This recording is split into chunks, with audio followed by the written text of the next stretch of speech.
بسم اللہ الرحمن الرحیم، الحمد للہ رب العالمین۔ حقیقی معلومات کے ساتھ حاضر خدمت ہوں۔ کافی سارے لوگ پریشان ہیں کورونا وائرس کی وجہ سے کہ یہ کب ختم ہوگا، کب نہیں ہوگا۔ تو کافی سارے لوگ یہ پوچھنا چاہ رہے ہیں کہ یہ مکمل طور پہ اس کا خاتمہ کب ممکن ہو سکتا ہے۔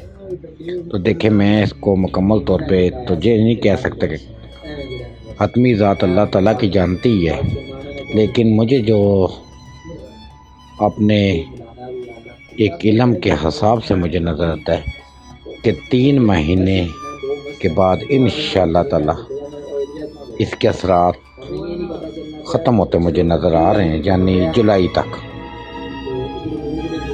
اپریل، مئی، جون کے بعد انشاءاللہ تعالیٰ آہستہ آہستہ بہتری آنی شروع ہو جائے گی۔ یہ میں فی الوقت آپ کو بتا رہا ہوں، باقی حقیقی ذات اللہ تعالیٰ کی جانتی ہے، لیکن مجھے یہ سمجھ آتی ہے کہ اپریل مئی تو خاصا تیز ہوگا، اور اس کے بعد جون میں تھوڑی سی پوزیشن اس کی کم ہوگی، اور جولائی میں انشاءاللہ تعالیٰ اس کا خاتمہ ہو جائے گا انشاءاللہ تعالیٰ۔ میں دعا گو بھی ہوں۔ اللہ حافظ۔